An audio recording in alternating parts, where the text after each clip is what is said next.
Bingo Blitz rules. If your bingo has ads in it, That's not a bingo. if it doesn't have the coolest tournaments, mini-games, and the most breathtaking design, Nope, not a bingo. if your bingo moment makes you feel so excited that you just want to burst in joy and scream out loud, bingo! Sorry, so you're playing... Bingo Blitz? Now that's a bingo. Go for a world of excitement with Bingo Blitz, the #1 free bingo game. Download Bingo Blitz and play for free. Now that's a bingo. If the new Chicken Big Mac at McDonald's looks like a Big Mac, has 3 buns and sauce like a Big Mac, but has 2 chicken patties, then it's not a Big Mac. At participating McDonald's for a limited time. On today's episode of Don't Blame Me, we talk to Aislinn Paul about a girl who just wants some alone time with her older boyfriend and a guy who loves having sex with condoms.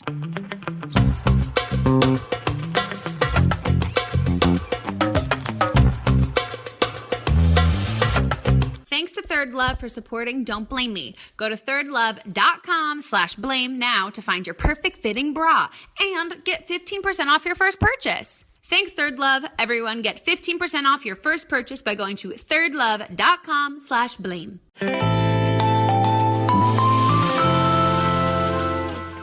Hello, everybody. Welcome back to another episode of Don't Blame Me. Today, we have if you've been a guest on this podcast before and you're listening, plug your ears because we have my favorite guest here. It's Aislinn Paul. Yes. I've always wanted to be someone's favorite at something. Oh my God, what? Come on. You already knew this. Yeah. And if you guys didn't know, if you're just listening to this, you can look at us and we do look a little coordinated right now. We And do. Your eyebrows look bomb. Thank you. They look I did them very fast, so I'm glad. They look very good. Great. I've sharpened the pencil for like the first time in Ever? probably 6 months. It looks good. If you want to see how great Aislinn's eyebrows look, you can look on my YouTube channel because we're filming this back by your requests. You can see us. You can see our facial expressions, which have been great getting the screenshots of what you would think that I know how to act. But I mean, apparently from that girl who DM'd me, I don't know how to act. So I should pick a new career. Fuck you, by the way. No, you can act. That's the whole point, is that people can tell from your facial expressions how you feel. Oh, true. This is like us at The Bachelor, Women Tell All. When Aislinn and I just we're like, oh, you know what? When we'll give them these reactions and they're like, okay, now everyone look surprised. So we did over the top stuff. So no, they were like, okay, they're never going to cut to us because we're being assholes and we're hamming it up. Yeah, it's a little embarrassing to be like the reaction shot at Bachelor Tell All, but we were also so into it that we accidentally gave them like the best reaction ever. Which is what they used. And it's me trying to Aislinn going, yeah. I'm like, can you believe this? I'm like, oh no, that's so genuine. That's not us acting. So bad. And a gif of it exists forever. So it's fun. We look pretty though. Yeah, no, we do. We look great. We do. We put a lot of effort into it. And Mel's here too. Hello. Woohoo. So yeah, guys, whether you're listening to this, watching on YouTube, maybe you want to watch and then listen, look and listen. Any favorite? Yeah, I'm gonna say I think both is a little extra, but if you want to, do it. I mean, I you pick one or the other, or do both. Or do both. I won't judge you. Both. I promise. Yeah, don't blame me if you spent 3 hours watching, hearing me. Good shit.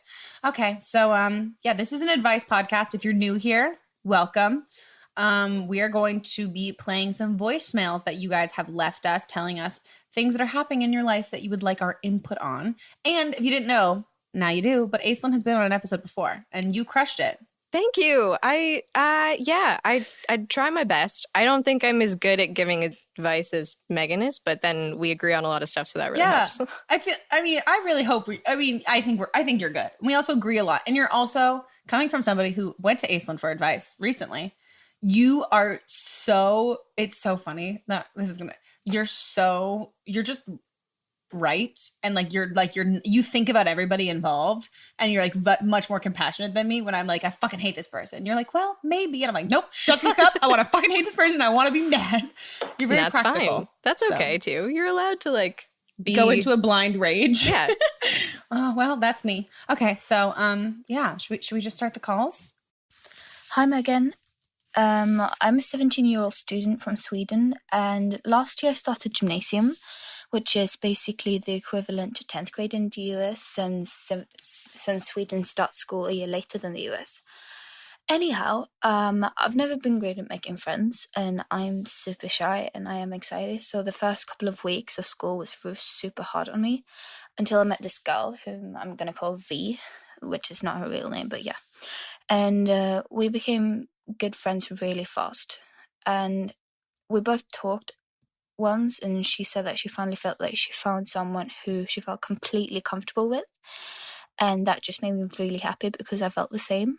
Fast forward a couple of weeks, we became a really tight friend group with these two other girls and spent literally all of our time together just having so much fun. After being friends for quite some time, the other two girls of our friend group got into a really big fight where neither V nor I knew what had happened. But V decided to side with one of the girls, and since I didn't want to leave the other girl alone, I wanted to hang out more with her, so she had someone by her side. But I told V and the other girl that, like, hey, I don't know what happened between you guys, and I'm not picking any sides, but I also don't want to leave this person alone.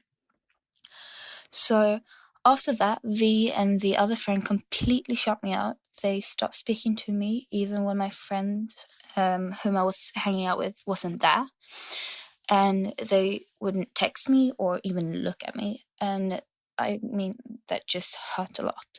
So after our two other friends made up, V still wouldn't speak to me, and she just continued to ignore me, which she still does, but she acts completely fine with everyone else. And I've tried to ask her, like, hey, have I done anything wrong, and can I make it better somehow? But she just told me that I hadn't done anything wrong. But I mean, nothing has really changed after that.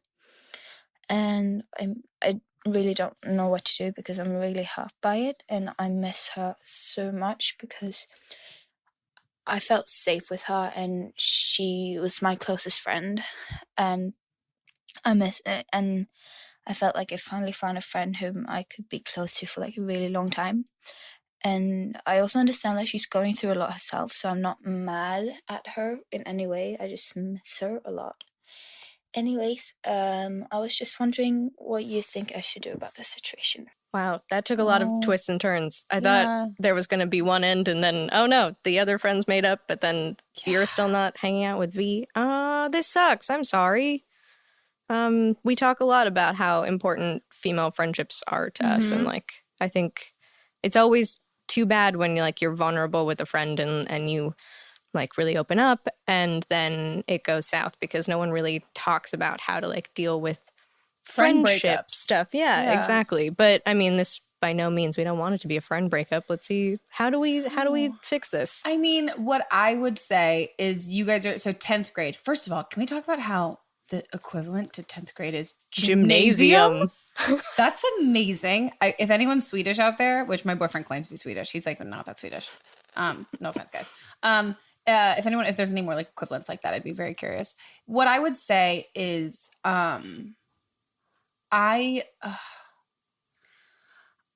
you didn't do anything wrong. So she's not lying to you when you said that. You really didn't do anything wrong. You were the most mature person in this situation, and you were like the most absolutely able to be like, you know what, whatever your drama is and all that stuff. And also like you didn't push them telling you. If they don't want to tell you like what's happening between them, you're right, it is between them.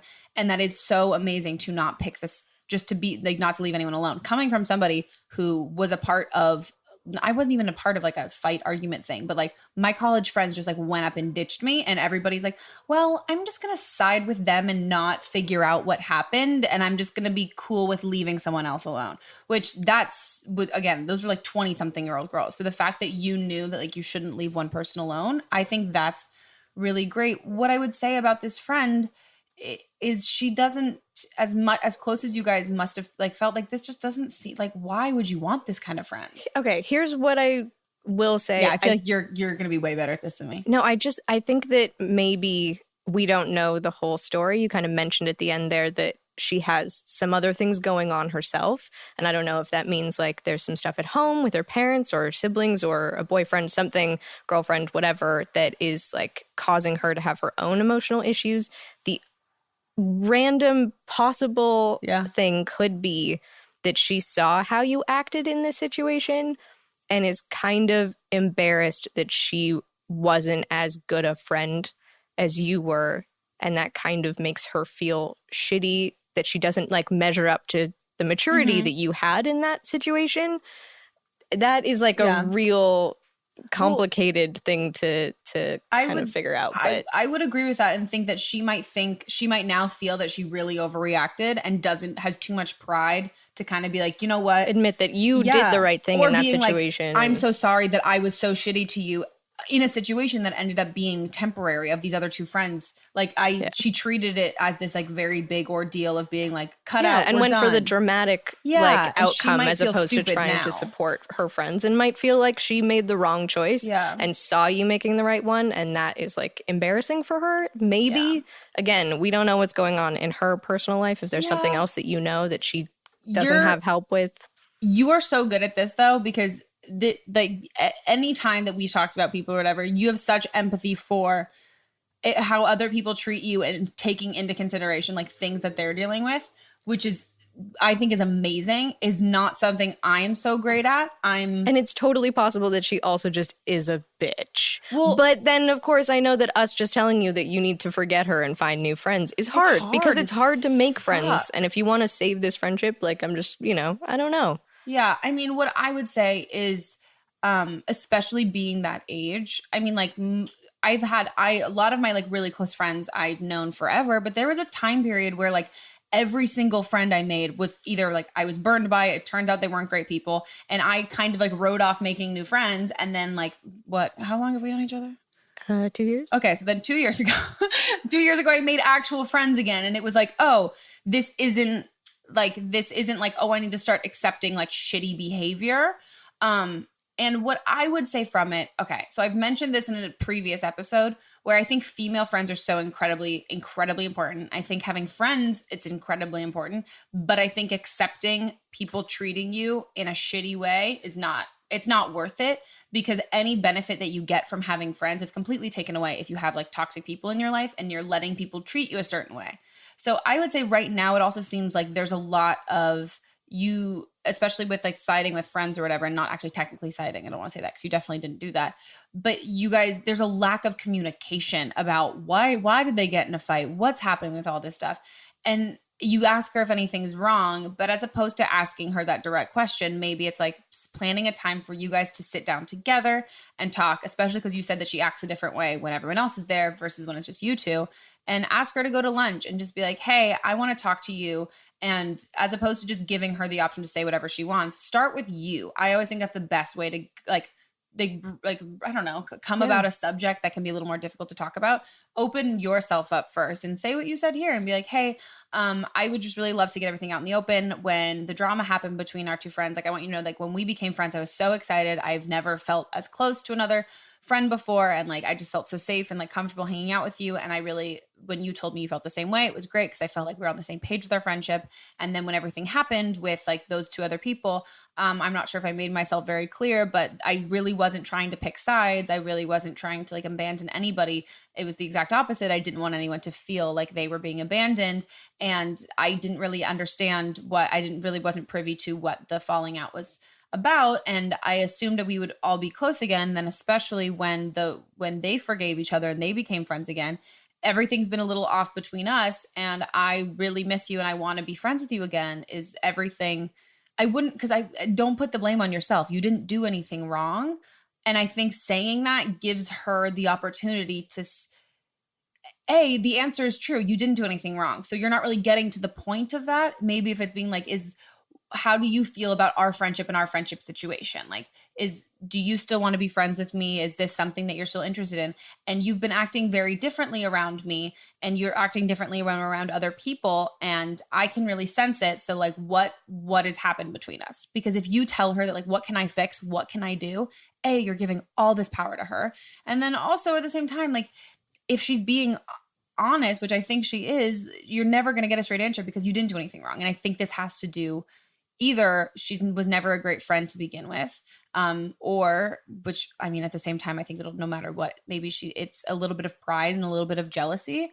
And that's what I would say. And also like, you're so young, like I hate being like, you're so young, but like this is not you're not a cat lady who needs to settle for someone so you can have, I don't know, like pay off your mortgage. Like I think like we kind of in media and everything, we glorify this idea of like the best friend forever that you've had since you were kids and like that share all these memories with you. But I can say from experience, I have friends who I made as a child that I do value like crazy a lot. But then I also have friends from that time that once I was no longer friends with them, I realized that I didn't get a lot out of that friendship. I was only maintaining it for the sake of it being something that was so long.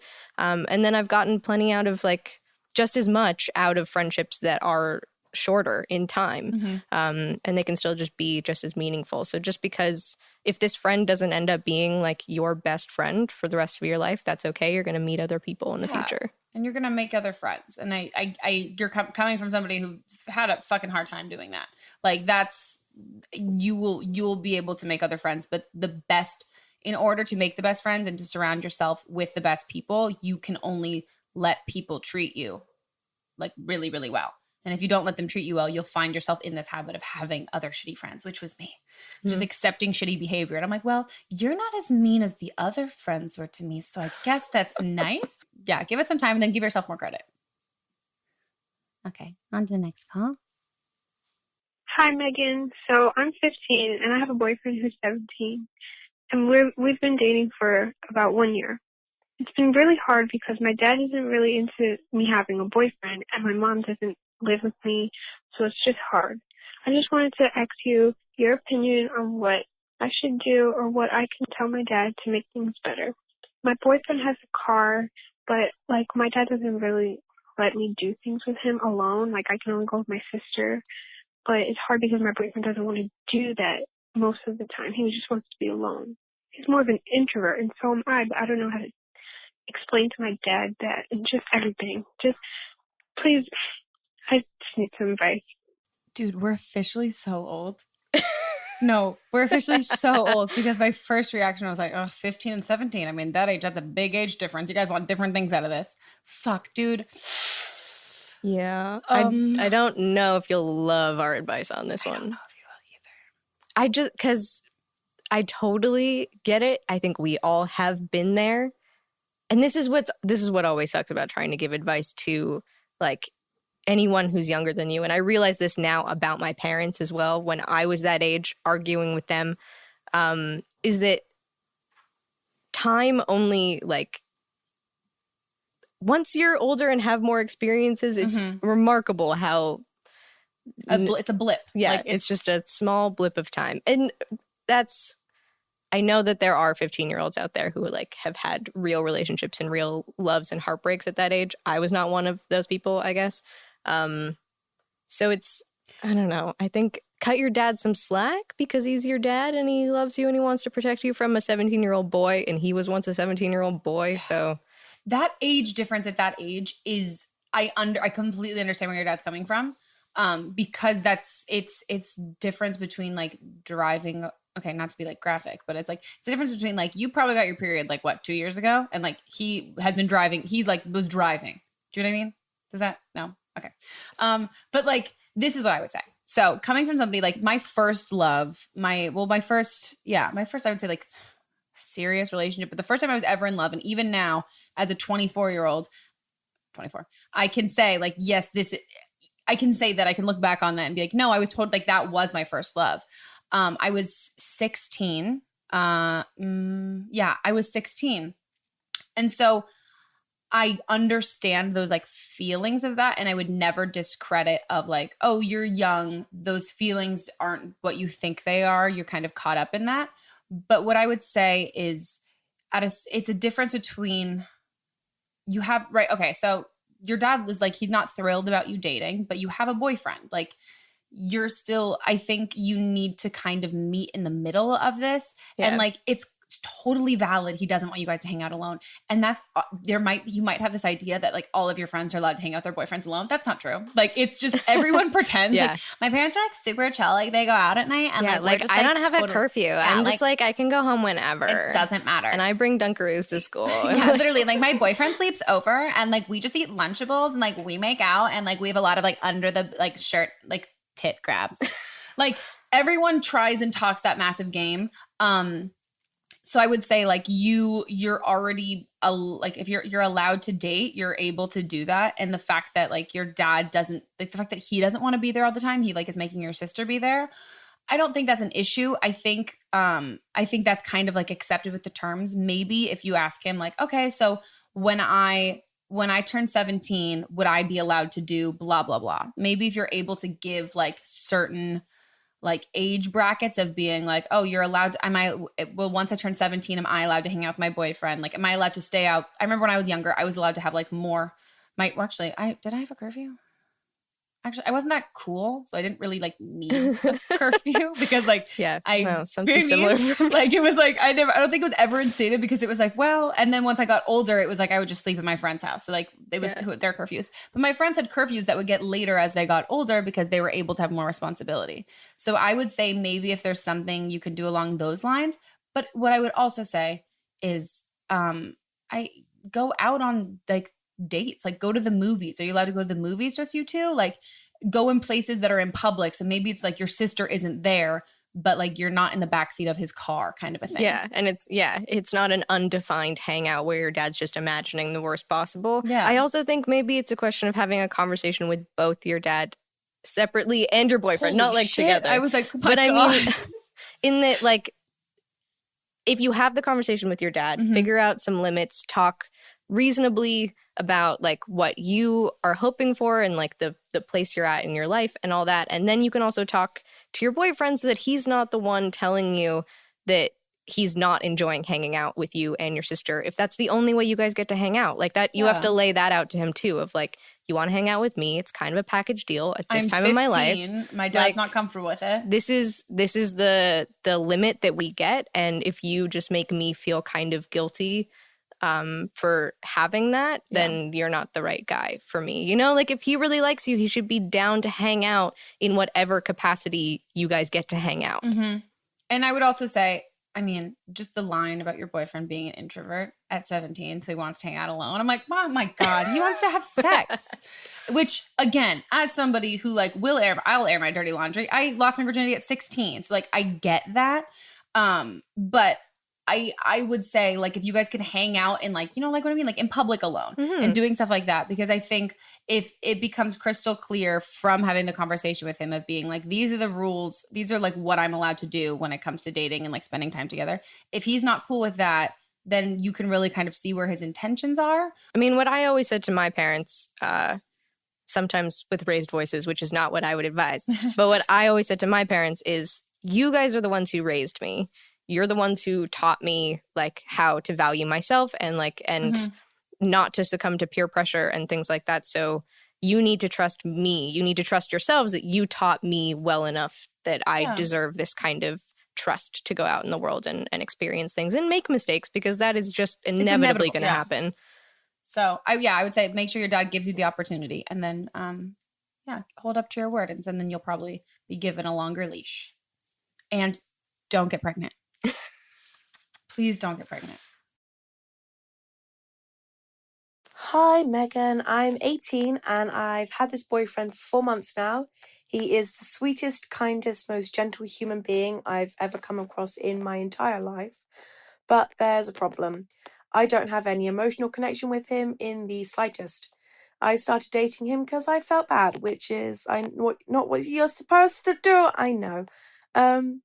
Now, breaking up with him would be the sensible answer, as all of my friends have told me many, many times, but I live in the tiniest, littlest, most gossipy village in the middle of absolutely nowhere. And the biggest problem I've faced is I want to move to London, he wants to stay here, and my mum wants to stay here. My mum's very safe face, everyone has to like us, etc. And his family are the gossips of the whole town. They're the family that everyone talks to get the gossip, and the last time someone who wasn't born here broke up with one of the locals, they left because the bullying got so bad. I wasn't born here either. I was born in a town, a massive city actually, so I want to go back to one of those. And I just don't want to leave my mum here with such negativity, because she built her business here, her life is here, and I'm going to leave. So I don't really know what to do. Any help would be amazing, because I don't want to hurt him. I don't want to hurt his family. because they've all been amazing. It's just I don't want to leave my mum to suffer what I left behind, if that makes sense. So any help would be amazing. Thank you so much. Okay.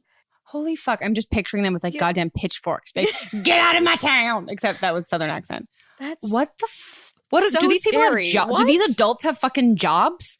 Also, why do they care so much about like 18-year-olds dating? Like, do they think you're gonna get married? That's just when what? Is she 18 or 19? Because it doesn't make a huge difference, but I'm just curious. I think she's 18. Okay. Oh my gosh. Yeah, it was so simple until you explained that there's like crazy Pitchforks. Retribution coming your way. What the hell? Okay, here's what I would say. First and foremost, I mean, everyone's at least been on one pity date in their life, which I think should be everyone's New Year's resolution, is to not go on dates with people because you feel bad for them and you feel obligated because you owe them a date. The amount of fucking terrible dates I've gone on because I'm like, oh, but you were so persistent, and like in reality, you just followed me into the Target parking lot and like would not leave me alone, which is harassment. But I felt like, oh, you tried so hard. So first, not that I'm saying, oh, wow, okay, that was me shit talking myself, not you. So just know that you are not a terrible person for doing this. Everyone I know has been at least stayed in a relationship or gone out with someone. You're going to learn something from it. Yeah. Basically 100%. is what it is. 4 months of pity dating. Yeah. You're going to come out the other side with lots of life lessons. Do you have sex with that though? Not that. He's a person. I'm so sorry. No, I just mean like you said, you have no emotional connection. I wonder if you have a physical connection, because that would also play a role of being like, ooh, do I want to leave if it's great sexually? Or maybe you're not having sex because you're only 18. I also, no offense, but I'm hoping truly that some of this is like you've made up in your mind, that maybe you're just like a really anxious person like I am, and you're like coming up with like the worst possible scenario that will happen after this. Because but she said the last person who like, did they divorce, or were they like other 18-year-olds? Or was it kids again? Like that seems cruel. That's so and much unnecessary. pressure. Like, if it is really, really that bad, and you're actually like that worried about your mom and her business, like maybe try to tie in a move and the breakup at the same time. If he wants to stay in that town, you can really give a whole like, we're just in different places in our lives. I think you're amazing. I wish you all the best. I'm leaving. Yeah. I mean, apply for a fake job that takes you to the city. I mean, or a real job that takes you to the city, but I mean like having that excuse. I would also say talk to your mom first. I don't know if you've told her that you have. Because she won't want you to stay with someone you don't like, just for her safety. And also, like Aislinn's saying, both of us, first of all, we'll admit, highly anxious people. The amount of like the spirals we go, one of us is constantly like, laying face down on the living room floor with the other being like, it's fine. No one is worried about this except you. We're like, no, everyone hates me. Yeah. So what I would say is like talk to her about it. And so much of this is you coming from not wanting her to suffer any of these repercussions. Maybe not that we're saying that you've made this up, but like maybe if you talk to her, she's like, oh, sweetie, I'm fine. I can handle this. It's not an issue.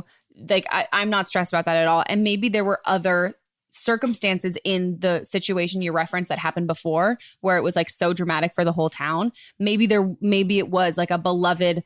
Maybe it was like some person who like didn't live in this town and then or got with cheating involved, and something kids. Like it might be a little more complicated than you know. And so I would tell your mom that, and like tell her like you really aren't. You've ended up in a relationship that you're not as invested in, and that also shows such a maturity to then like want such good things for that person that you can be like, I'm not going to let you settle for someone who's not as into this as you are.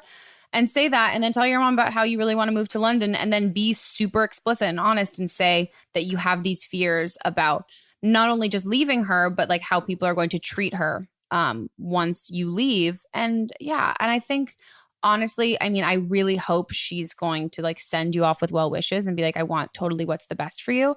But ultimately, even if she's like, no, I really want to stay in this town, I really want you to stay in this town, I think you need to also do what's best for you. And that's a whole nother call. Yeah, we've had ones like stay that in your small town where families really don't want you to kind of like spread your wings and do your own thing. And I would also say ultimately, you moving to London or moving to a big city from a small town, that's not like a permanent forever thing. You could always end up back at your small town, but like you need, in order to not like resent where you've been for all these years, you need to like go to other places and then makes coming home much more. And it also makes fun. the whole like breakup and getting over each other easier. Not that you really have to get over him, but him getting over you. If you're not around, to see them, it'll make it faster for him to like get over it, hopefully. Also, what do his parents do that they can just gossip all the time? I'm frightened by this town. I never want to visit. Yeah. Do you remind me of Shrek?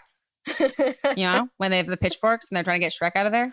And let us know what happens. I'm actually very do follow curious. up. Give us some background if like if you have this conversation with your mom or what happens. Let us know. Yeah. And I wish you well. As though I'm going to be back. Well, who knows? You're over at my house every day. So it would be great. Let us know how it goes. And we only want what's good for you and what's best for you and, everybody. And your boyfriend too. Or soon to be ex. Okay, on to the next call. My name is and I'm 18. I have a boyfriend and we've been dating for about 4 months. And we have been having sex. And recently, I took it upon myself to get birth control. And first I was taking the pill, and then I recently got a copper IUD. And I went through like all these hoops to do this because my family's really Christian conservative. So like I had to have really hard, painful like conversations with my parents to get birth control so that we could have sex. And I really don't know if I am in the wrong for thinking this. I probably am. I'm probably an asshole, sorry. But I find it kind of upsetting and annoying that he still wants, like, he refuses to have sex without a condom. And it's just because I went through all this stuff to like get a really, really like effective form of contraception, and it's like, I don't know. We don't need to use a condom, and I don't know. I'm probably an asshole for this, but also like we've talked about it and stuff, and he just like he says he's like really paranoid about it, and I think that's fine. But I also want to experience sex without a condom because it feels better, and like we can pull out, and that's like really, really safe with pulling out, and having a copper IUD, which is like a very, very effective form of birth control. Very, very, very few people get pregnant from it. So yeah, just let me know your thoughts. Well, first of all, let's just address for anyone listening, pulling out is like famously not an effective form of birth control. It's like less than like 70%. Yeah. And I know you said in conjunction with these other things you're doing, but if anyone else just heard like pulling out. Yeah, that's not true. It's not effective. She only meant it in relation to the other things she's doing. So if anyone's listening, Yeah. It's okay. Here's my first thought. First of all, I mean, I have I had a funny quippy thing and now I don't remember it, but I have like actual advice, but I was going to do like the funny thing first and then the real advice. Okay. Sex without a condom, sure. Feels better, but marginally not enough that you'd be like, well, I'd rather not have sex than have sex with a condom. And what I would say is this is, first of all, I've no shit talking on you. I've never heard the amount of times I've heard guys say this, and the amount of times I've heard girls say this, and the amount of girls who've called in and said that they don't, even though they're on birth control and that stuff, that they don't feel comfortable having sex without a condom, and guys are pressuring them. Yeah, that's usually what I've heard. So it's interesting to hear from the other side. So I wouldn't say you're necessarily wrong, but I think the whole thing is putting yourself in his position. No matter how safe and covered you feel, you have to get that all of the, which I fucking wish there was like male birth control besides like besides condoms, you're doing all of this precautionary stuff and he's doing nothing. So for him, he's like, okay, so you're not that he's saying he doesn't trust that you've done all of these things, but I mean, for him, it's like double checking that you've locked your door. It's like a safety measure, knowing like, okay, but I'm doing my part too, which I think is amazing because so many guys are like, no, that's a woman thing. You go take care of that thing. Like, you pay for all of it and then I get to reap the benefits. Exactly. Whereas like for him, I think this is just like he wants to be able to know that he's also doing something to protect you guys. I think it's kind of super nice awesome. And to like be that concerned because you guys are young and to not want to risk it. Because I mean, ultimately you're the one who would get real stuck. Yeah. If that were the case, you're the one who has to carry it for 9 months if you happen to get pregnant or go through like an abortion if like that was what you wanted. So I don't know. I mean, it's definitely something you can put out there, like explain to him exactly why you want to have sex without a condom, what you're hoping to get out of it. And if he's still not comfortable, you do kind of have to respect that too. Because you'd want him to do the same thing for you. If you didn't feel comfortable. If the tables were turned, you'd want him to like that would be the advice we'd be giving is that like your boyfriend's an asshole if he's like pressuring you to do sexual stuff you don't want to do. And it's the same thing for you with him.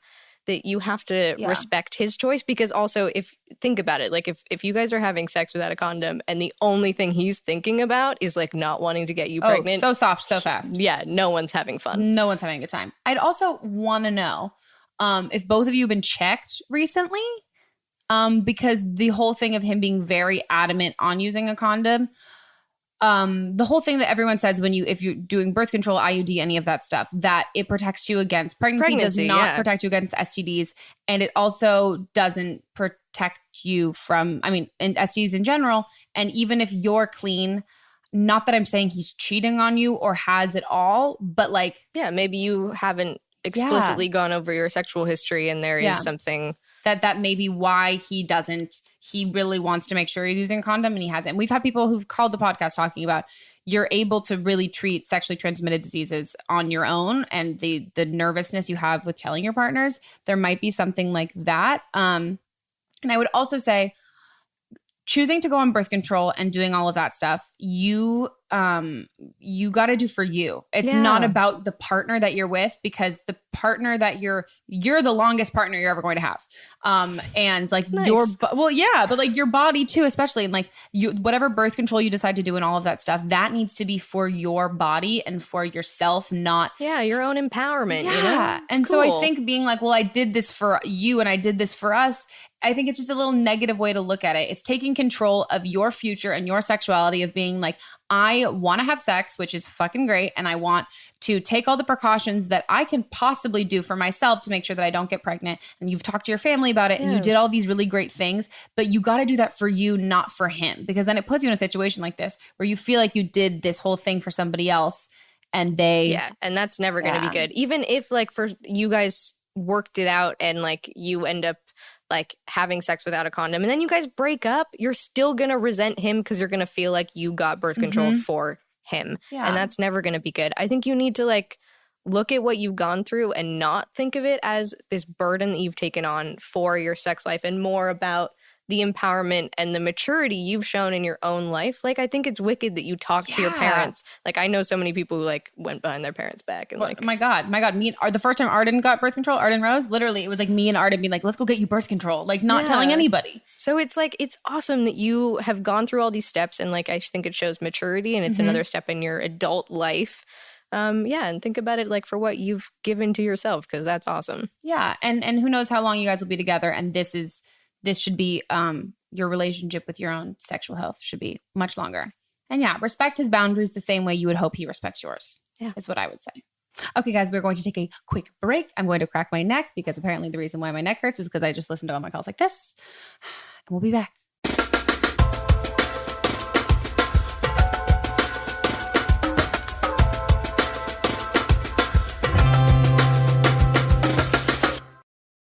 Thanks to Third Love for supporting our podcast. When it comes to bra shopping, it's all about finding the right fit for you. And there's only one lingerie brand that offers bras in sizes AA through G and half cup sizes. Guess who it is? Taking guesses. Oh, it's Third Love. Third Love uses thousands of real women's measurements and super smoothing memory foam to create bras that fit better and feel great. Did you know that most old school bra brands only carry 15 sizes? Only 15? Well, Third Love has 60 sizes. That is a lot more than 15. I can't really do math, but it's a lot. Including half cups. Never heard of a half cup size? That's because no one else is doing it. I mean, really, I only heard of it in baking and cupcakes and measuring things like that, but not boobs. Third Love knows that there's a perfect bra for everyone, so right now, they are offering my listeners, you guys, 15% off your first order. To find the bra that you've been waiting for, all you have to do is answer a few simple questions from Third Love's Fit Finder quiz. Who doesn't even love a quiz? I mean, personally, I'm a huge fan of quizzes, and it takes just 60 seconds, and you can do it all from the comfort of your home, so you never have that awkward fitting room experience ever again. You know the one where they're like touching your boobs and you're like giggling, but like you don't want to smile, and it's just uncomfortable and awkward. Do you make eye contact? Do you not? Try your Third Love bra. It's so comfortable, you might forget that you're wearing it. And if you don't agree, returns and exchanges are always easy and always free. So this year, make the change that will change the way you think about bras. Go to thirdlove.com/blame now to find your perfect fitting bra and get 15% off your first purchase. That's thirdlove.com/blame, thirdlove.com/blame. Okay, guys, we are back from our break. Everybody ate poke. Is that how we're going to say it? No. Okay, fuck it, whatever, guys. Go on to the next call. I'm 19 and I'm from Germany. I really, really hope that my accent is not that bad. And I'm calling because I want some advice on my life right now because a lot is going on. First of all, I suffer from depression and anxiety. And the last year was really bad for me because I graduated high school and I didn't know what I wanted to do after that. And I still don't know, but I'm applying for art school right now and I feel good about that, so that's getting better.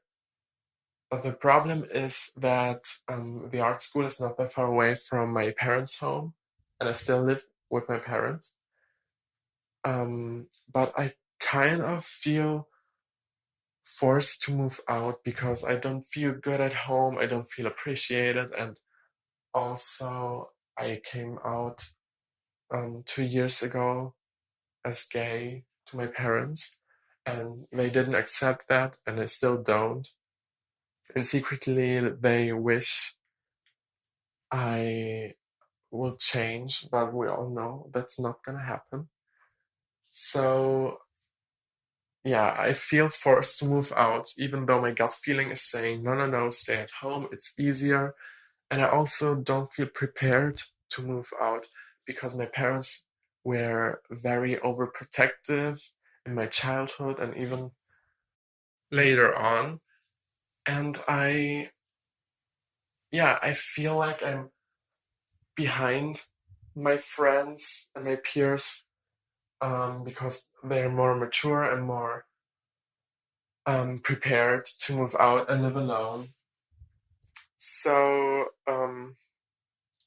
do you have any advice for me on how to feel more prepared and don't feel bad about moving out? As a podcast network, our first priority has always been audio and the stories we're able to share with you. But at Realm, we also sell some pretty cool merch, and organizing that was made both possible and easy with Shopify. When you think about successful businesses like Aloe or Allbirds or Skims, an often overlooked secret is the business behind the business that makes selling and, for shoppers, buying simple. For millions of businesses, that business is Shopify. That's because nobody does selling better than Shopify. It's the home of the #1 checkout on the planet. And the not-so-secret secret that's definitely worth talking about is that Shop Pay boosts conversions up to 50%. That's more happy customers and way more sales going. If you're hoping to grow your business, your commerce platform better be ready to sell wherever your customers are scrolling or strolling, on the web, in your store, in their feed, and everywhere in between. Businesses that sell more sell on Shopify. Upgrade your business and get the same checkout we use with Shopify. Sign up for your $1 per month trial period at shopify.com/realm, all lowercase. Go to shopify.com/realm to upgrade your selling today. Shopify.com/realm.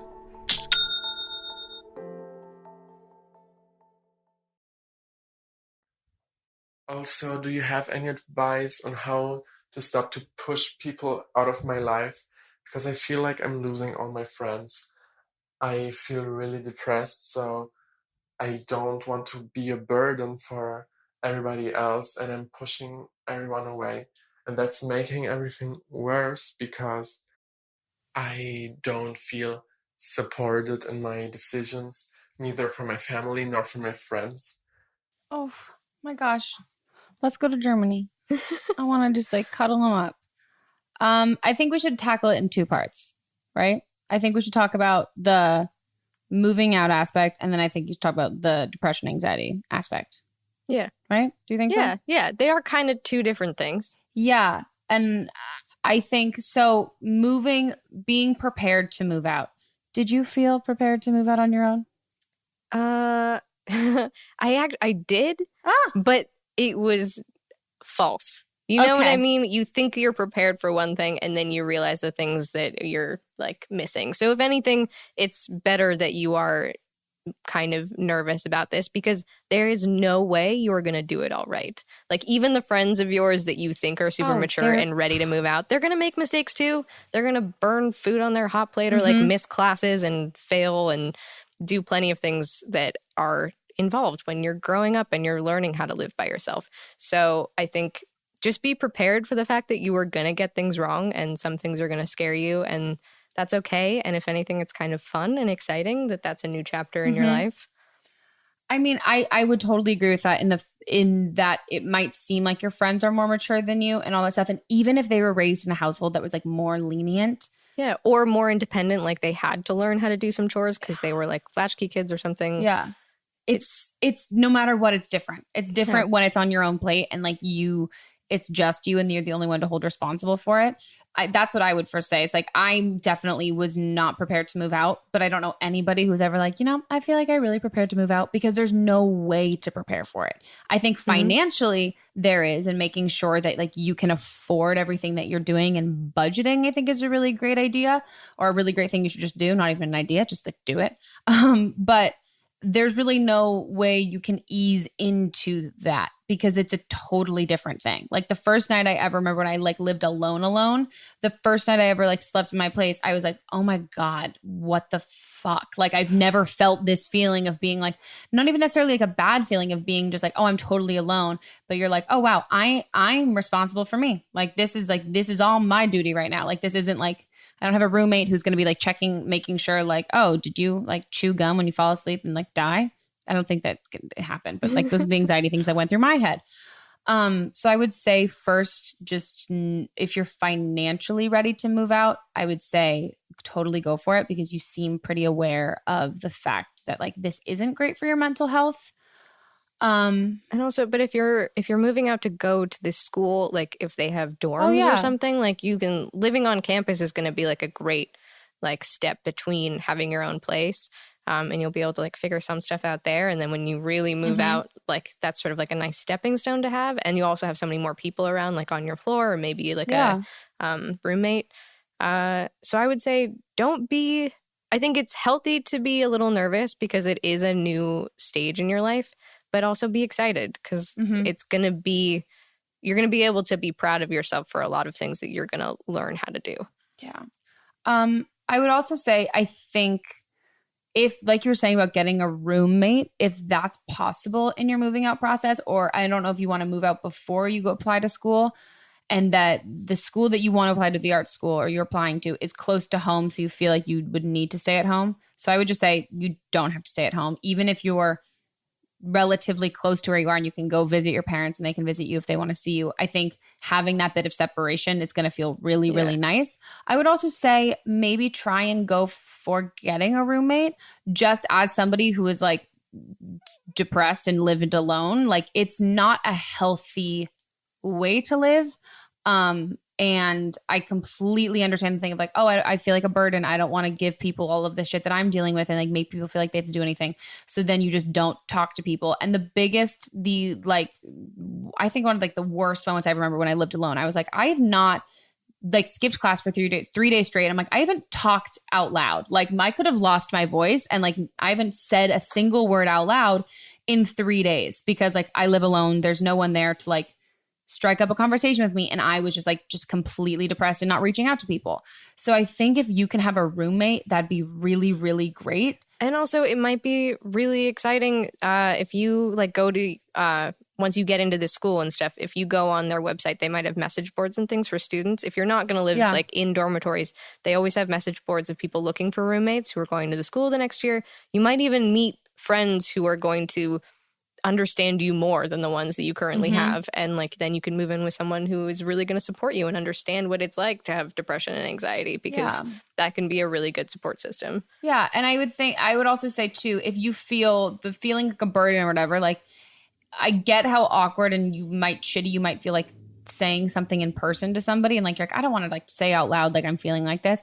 But like, I mean, if you like text one of your friends and you're like, hey, and even if you do it when you're in a good place and you're like, hey, I just want to let you know that like if I'm in a really bad place, these are some like key things that I'm usually going to do. And here's some things that if you feel me like pulling away would be really mean a lot for you to do. Like, do you know what I mean? Like that's kind of like my whole thing. I'm like, if you don't hear from like, not that if I'm like ignoring text messages, whatever, but it's like, if I'm like, if I get like in random anxiety things of like thinking all my friends hate me, I don't necessarily need space. I just would like someone to like say they want to hang out with me. Do you know what I mean? Like telling your friends like, oh, if I'm retreating and I'm like becoming a hermit, it's not because I hate you. It's probably because I'm like going through like a time, and it would really mean a lot when this time comes.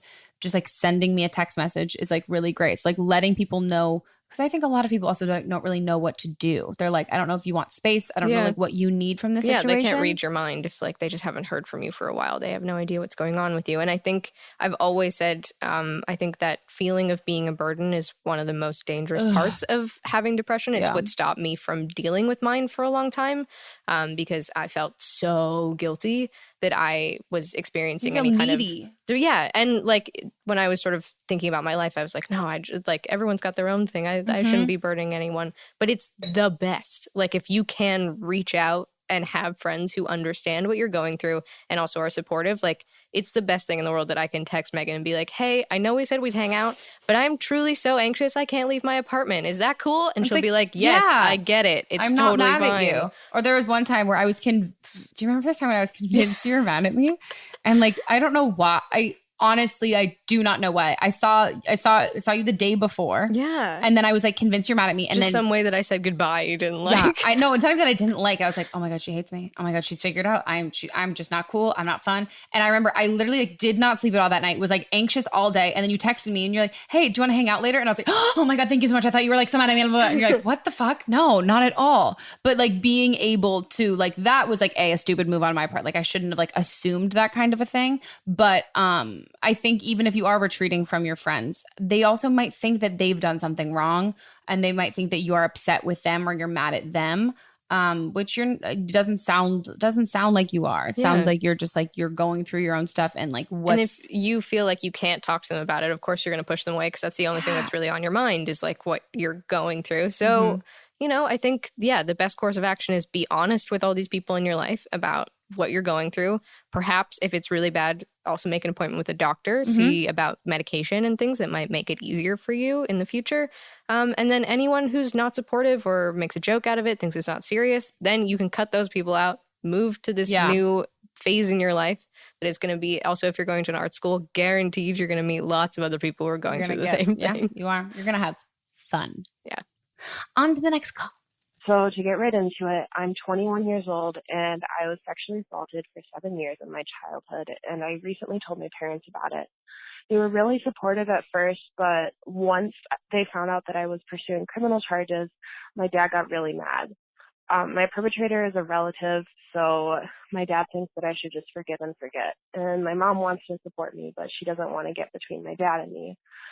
I know it's my right to pursue charges, but my parents aren't willing to get on board. They think that I'm vindictive and that I just want justice. and they say justice like it's this really evil thing. And I try to say that I just want to protect others from being assaulted, but maybe I do want justice, and I don't think that that's a bad thing. My boyfriend and his family and my best friend have been really supportive through all this, but I just want my parents' support. I feel like this is a really important thing to talk about because it happens to so many people. And I just want to know how I don't lose my whole family from this. That breaks my heart. Yeah. I mean, you hear about this. This is so much why victims of like assault and sexual abuse don't want to come forward. Mm-hmm. It's not even necessarily like, it's usually often someone you know. Yeah. Like, I think. And it's not even like, oh, I don't know if like the judge or the court is going to like believe me. It's even like, even if people believe you, it's long and it's expensive, and it means airing all dirty laundry, and both sides are trying to like paint he said, she said, like with a dirty brush. God, it's really tough. I think at this point, it's not your responsibility to keep your family together. If like whoever sexually assaulted you, that's the one who tore your family apart. Yeah, it has nothing to do with you. Yeah, that person's fault. Yeah. It's not yours at all. It is completely within your rights to pursue criminal justice, and justice is like what you deserve in this case. Not a bad thing. It's not a bad thing at all. I think your father, it's a horrible position to be in, because of course you don't want to hurt your dad or hurt your relationship with your dad, but it sounds like he has a relationship with your assailant, yeah, and abuser, and is having a hard time accepting that reality. Like, I think he can sort of accept both things separately, but the idea of making a step towards cutting that person out of his life, whether, I don't know, to assume it's like a sibling, they grew up together, they had a whole life 30 years before you were born, that he's known this person his whole life, and to cut them and to sort of pair those two actions together of like his sibling that he grew up with the person who has hurt his daughter so badly. It's hard. Yeah. I mean, I think you, first of all, so sorry. This is like so just, that's fucked up. Like what was happening. Like, that's just like, that's just like a fucked up thing to have gone through and should never have happened. And I think like you're going about this at such a mature just mindset of even being able to rationalize with your, I mean, if I had been in that situation and I had people tell me like, oh no, don't do this. Like the fact that you're able to be able to explain to them like, oh no, it's not so much necessarily about me. It's about like other victims, protecting and all other that people. Stuff. Yeah. Like that's such a mature way to look at it, because also, wanting just like that's completely like wanting someone to suffer the consequences of their actions. Yeah. That's not vindictive at all. That is just okay. That's just why like, we have laws. Totally, if you break okay. them, you suffer the consequences. So I think like the fact that even if you weren't even concerned about other potential victims, like you have absolutely literally you have every legal right to pursue this. Yeah, and I think if you didn't, because those are sort of the two outcomes that you have to think about, like the two possibilities that I think you would hate the most is, one, you go through with this and it does alienate you from your family, or option two, you don't do anything and your family goes back to having this false sense of everything's fine, and you have to see them at Christmas and you have to do all of these like holiday things with them and act like it's okay. I think in the end, you would resent that more. That would lead you to resenting any family member that's forced you into that situation to keep in contact with this person. And then also, you're going to feel guilty and nervous that what this if is happening to other people. Yeah. And so the other outcome, of course, is horrible. And I hope that your family can figure out a way to be on your side completely. But I think that's the only way that you're going to be able to sleep at night, is if you go through with this, regardless of how your family reacts, especially your father. I think it's really up to him to figure it out. Yeah, because you didn't put yourself in this position. Like you did not ask to be a part of this. Like you had no, this wasn't something that you signed up for at all. And the fact when people try and have someone who's been put in a situation, like someone who's been abused being like, no, this is your thing, so you have to get over it. This has not, you didn't ask for this. Like you didn't go out seeking this. Someone else needs to pay for their actions. You don't need to get over something that someone else did to you. Yeah. But also on the same thing, like the other way around, if you do think about the consequences of going through with this and losing your dad and your family is too much to bear, you're also allowed to not go through with the court case if you don't want to, because that is the thing. It's your life and your assault. And if you can't deal with the side effects that come from pursuing a criminal case, then that's okay too. And no one's allowed to judge you for that either. Like I would never judge you if you don't feel strong enough to go through with that on your own. If it means losing your family and that's too much for you, that's okay too. Yeah. I don't want to put words in your mouth and make you think that you have to go through with like going to court, like just because you're a strong woman and you're a feminist, like you're allowed to not do those things as well because it's your life. I think no matter what, you're in this really fucking awful situation that I hope nobody ever, like I never want anyone to go through. And there's no perfect way to go about this because it's definitely not a great thing.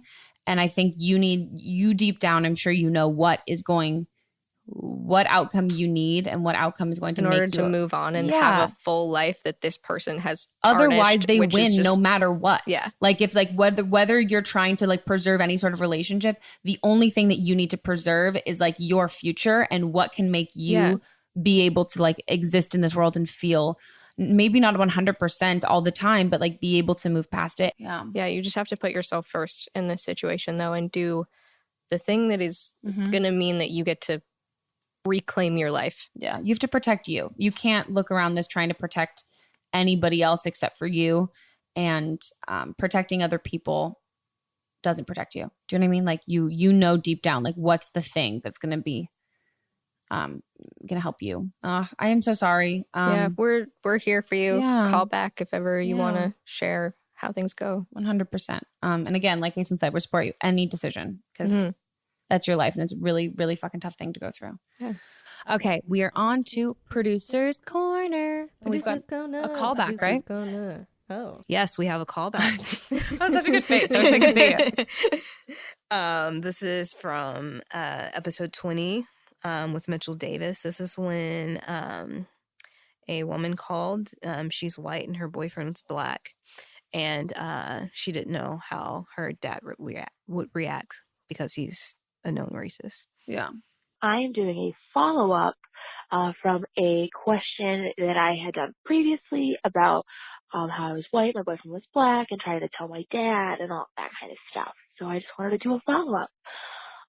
So you had given me the advice, to just tell him. And I was planning on telling him I was going to fly back up in February and go see my parents, and I was going to do one-on-one with him and kind of talk to him and tell him. Well, he passed away suddenly of a heart attack this month, and I just called back to give advice to other people that if you're going through something or if you're hiding something from your parents or you're not giving them the opportunity to surprise you or to talk to them and keep in secrets, it's gonna feel not great if something happens. So he passed away of a heart attack out of nowhere, and now I'm here with my mom and we're trying to figure out our next steps. And it's just something that I just wanted to call and share and say that if you want to tell your parents something, please, tell them while you have the chance, or, take that risk or whatever while you have the chance, because you never know what can happen. First of all, if you're listening, I'm so sorry. That's awful. Yeah, so sorry for your loss. So sad. Yeah, I mean, I think it's like a great It's definitely a great message. I mean, honestly, me hearing this also makes me want to be nicer about the advice that I give because I'm like, oh gosh, I remember that episode and I had said something about being like, you can't have an Apple TV and also be racist. Which makes me again also want to tread like not lighter on situations, but makes me more cautious of what I say because I never want. Yeah, but I mean, I think it's a really great message of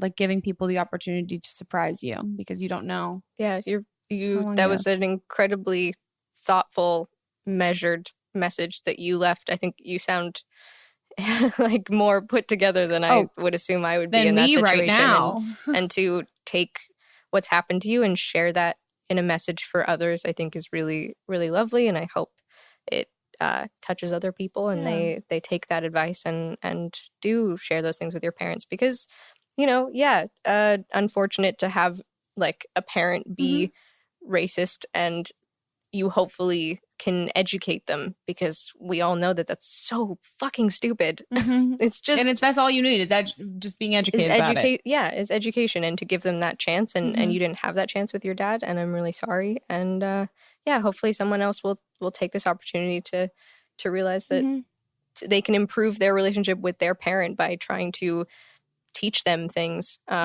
either they're homophobic, racist, whatever. If they can learn something from their kids, I think that's a great gift that you can give your parents and also bring you guys closer together. So take this girl's advice, everybody. Yeah, I think it's awesome for you to call in again, too, because like that's something that we always ask for follow-up calls. And this obviously is such a personal issue and like something that the really hard thing for you to deal with. So the fact that you thought to call back to the podcast and talk about something that you took away from this really, really sad situation, I think is really amazing. And I genuinely think people are going to hear this and feel very feel inspired to give opportunities to people in their lives. So thank you so much for calling back. I'm so sorry, but that was I really genuinely think that was the fact that you thought of calling back and just so you could help other people, I think speaks volumes of who you are. So sending lots of love to you and your family.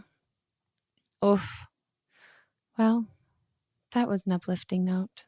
This has been a happy episode all around. Everyone's heavy.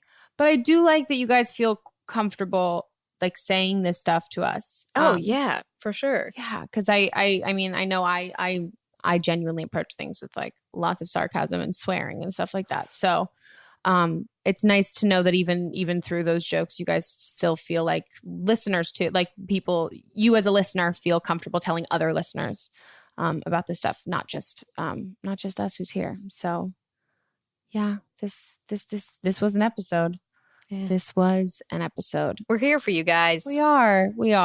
So thank you guys so much for calling in. If you want to leave voicemails or you have callbacks for if you've called before and you want to update us on your situation, you can leave us voicemails at 310-694-0976. That's 310-694-0976. Again, we posted this whole episode on YouTube if you want to see video reactions and our faces as we listen to people talk and tell us the things happening in their lives. And also, if you're international callers, you heard some fancy accents on this podcast, and you guys can also participate by emailing an audio message. An audio message? That's what it's called. It's an audio message recording to meganpodcast@gmail.com, and we are able to play it here, as you guys heard. And you can follow Aislinn on the social media and her IMDb. Yes, everyone look up my IMDb. Look up her IMDb. Someone cast Aislinn and I in a show together where one of us is not pregnant and or dead. Yeah. I mean, actually, one of us, I'll be pregnant. Good. I will TV. Not. Too many times. You can. Yeah. Aislinn has a lot of babies. With fake pregnancies, guys. So they can follow you on Aislinn Paul at Instagram. Yeah. Both Twitter, Instagram, Aislinn Paul. Also Facebook. I have a Facebook page now. I'm really behind the times. You have a Facebook page? Yeah. It's a fun place. What do you nothing post happens. On there? Absolutely nothing. It's just like all my Instagram photos have been linked to my Facebook page. I just thought I should have one. I don't know. Why? You just do this? Like a few months ago. Oh, okay. I'm going to like it. I'm going to. It's inspiration. Do you want? Can people follow Mel on Twitter? Yeah. Yeah, they can follow me. Mel is a great Twitter, guys. Oh, my thank God. you. You do. You're active enough on Twitter. Not enough. Like you're active on Twitter with things that you say and retweets of things that I haven't seen 10,000 times. My God, I'm going to have to follow you right now. Constant new information and great commentary. Oh. That's what I would describe your Thank Twitter you as. so much. You're welcome. It's yeah, good. it's she is not Melissa. But because it's she is not Melissa, Melissa, and I spell my name with one S. So. Oh my God. Yeah. I never even noticed. Yeah. I mean, I noticed how you spell your name, but I didn't notice that. Oh, I like that. that's smart. That's really good. It's like Leo, where it's like, who is Leo Howard? Yeah. I am Leo Howard. So good. He did so it on much more accident. creative than He mine, did not do it on my purpose, name. though. No, but you have a good name. Guys, guess what's happening? It's something that happens to your favorite TV shows and also this podcast. We're going on hiatus, which I wish in my head means that like we're in Mexico, like on a beach, being like, we'll be back, guys. We're mentally recharging, which is definitely not happening unless anyone wants to take us to Mexico. Guys, we'll be on hiatus until May. We'll be back in May. It's gonna be May. So there'll be lots of new and exciting things happening with the podcast in May. And there may even be more episodes.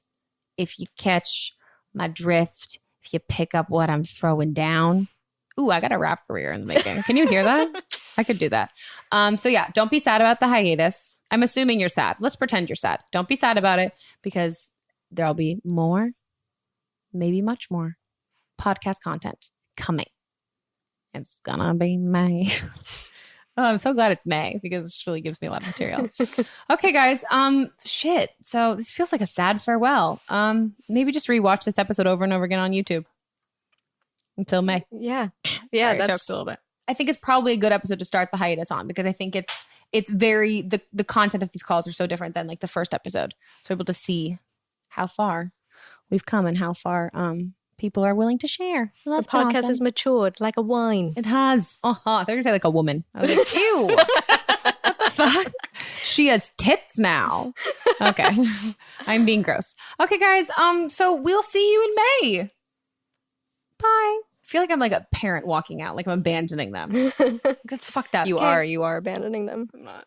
Follow me on Instagram, guys. You can follow me at Megan Ranks and everything. You know that, but I need It's a more very Instagram long followers. outro. Fuck. End the fucking podcast. Cut.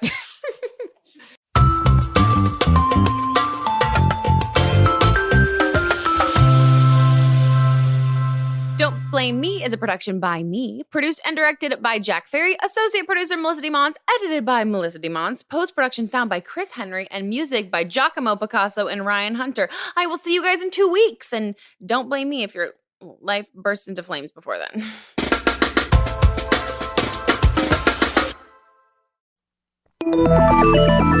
Listening to a podcast should be time well spent, and I promise it will be if you'll give this podcast a try. It's called Something You Should Know. I'm the host, Mike Carruthers, and in every episode, I talk with leading experts on topics I know you will find fascinating.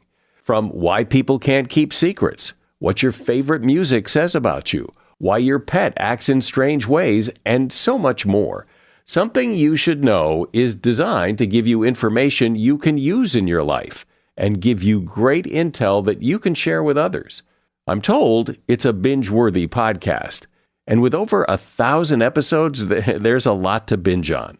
Something You Should Know has been ranked in the top of the Apple Podcast charts consistently for a long time. I know you're going to like this. I just need to get you to try it. Something You Should Know. It's available wherever you listen to podcasts. Hi, this is Rob Benedict. And I am Richard Spate. We were both on a little show you might know called Supernatural. It had a pretty good run, 15 seasons, 327 episodes. And though we have seen, of course, every episode many times, we figured, hey, now that we're wrapped, let's watch it all again. And we can't do that alone, so we're inviting the cast and crew that made the show along for the ride. We've got writers, producers, composers, directors, and we'll of course have some actors on as well, including some certain guys that played some certain pretty iconic brothers. It was kind of a little bit of a left field choice in the best way possible. The note from Kripke was, he's great, we love him, but we're looking for like a really intelligent Duchovny type. With 15 seasons to explore, it's going to be the road trip of several lifetimes. So please join us and subscribe to Supernatural Then and Now.